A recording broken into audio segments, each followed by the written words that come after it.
of the legendary Sayyida Aisha, and we are still in Medina. And Sayyidina Amr ibn al-As asked the Rasul alayhi salatu wasalam this question: who is the most beloved person to you, Ya Rasulullah? And he said, Aisha. Imagine. And then he said, what about from the men? And here scholar says he was hoping his name will be called. And he said, Abiha, her father. What a woman she was, that the Rasul alayhi salatu wasalam, even when he wanted to mention a man, he didn't mention the name of Sayyidina Abu Bakr. Rather, he said, her father. What a love he had for her. And then look at the love she had for him. And this is actually in all the books. This is the beauty of Islam that teaches us even the daily life issues or the daily life incidents. And one night, he was standing up in Salah alayhi salatu wasalam, and they lived in a small room. And then as he was standing, her feet came close to his feet.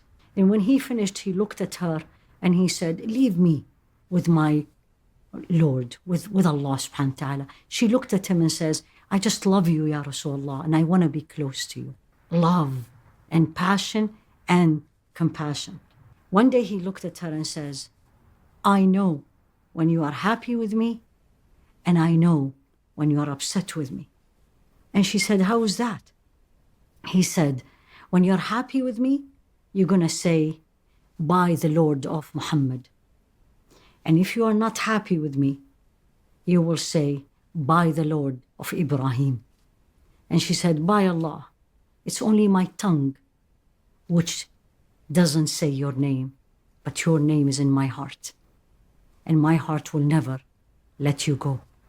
Alayhi salatu wassalam, and may Allah be pleased with her. Her knowledge was unique, impeccable, and many of the rulings that we know these days came because of Sayyida Aisha. One of them is a tayammum, using, or the permissibility of using dust instead of water in certain circumstances.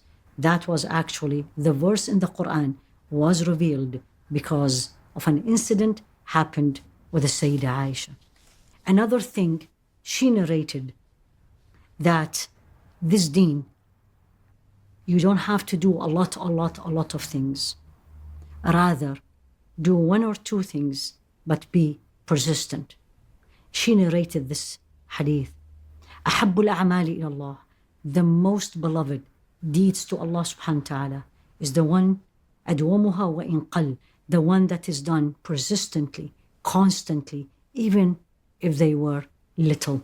One of the questions she asked Rasul alayhi salatu wasalam, she wanted to learn and she wanted to do things with perfection. She had a gift and she had two neighbors and said, Ya Rasulullah alayhi salatu wasalam, who do I send the gift? She had one gift. To whom I send the gift? To the one on the right or the one to the left?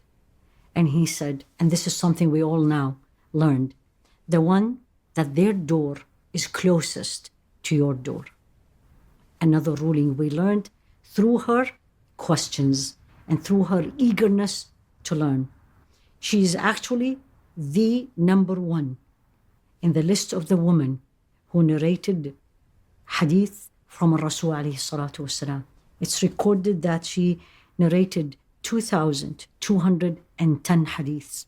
And she is number 5 in the whole sequence of those who narrated hadith, which is number 1, Sayyidina Abu Huraira, Abdullah ibn Umar, and then she comes in and then she is number 5. One of the questions she asked Rasul alayhi salatu wasalam, and we women these days want that. And she said, Ya Rasulullah, the men took the best reward. They go for fighting and we don't. And we want that reward. Competition in akhirah. And he responded alayhi salatu wasalam and he said, لَكُنَّ أَفْضَلُ الْجِهَادِ حَجٌّ مَبْرُورٌ. You have the best act of jihad without going out for fighting. And that is حَجٌّ مَبْرُورٌ. Hajj, that is mabrur, excellent, with no faults. Everyone who's blessed with a blessing or a 2 or 3 will be tested. And that's the rulings, and that's the sunnah of this life. And of course, being the most beloved to Rasul alayhi salatu wasalam, and the daughter of Sayyidina Abu Bakr, and the most knowledgeable woman, beautiful, smart, the test will be as hard as it can be to any woman in this day and age. The story actually is narrated by her. She narrated her story, how she went through this test. And the test started like that. When the Rasul alayhi salatu wasalam usually go out for an expedition, he usually take one or more of his wives. And he took her this time. On their way back, she needed to go and relieve herself. And in that day and age, there were not facilities as we have. They usually go somewhere a little bit far and private. So she went. She was wearing a necklace which belongs to her sister, Asma. So she went to relieve herself. As she was coming back, she noticed she lost it. So she went back again looking for that necklace.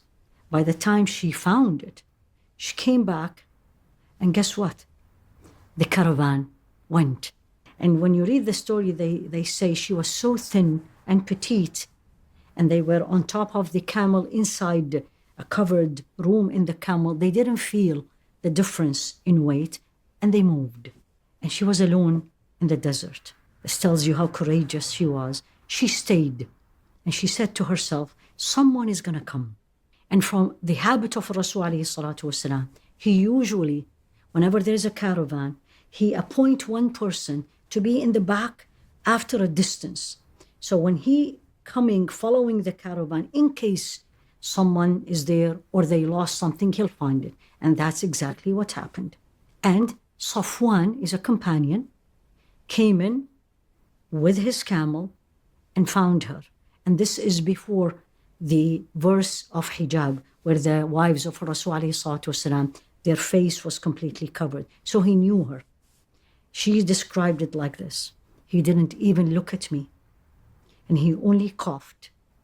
And I stood up and I found him. And he brought the camel and he put his hand, and he didn't look at me. And I was able to get on the camel, and he drove till we get to Medina. As they entered the Medina, who saw them?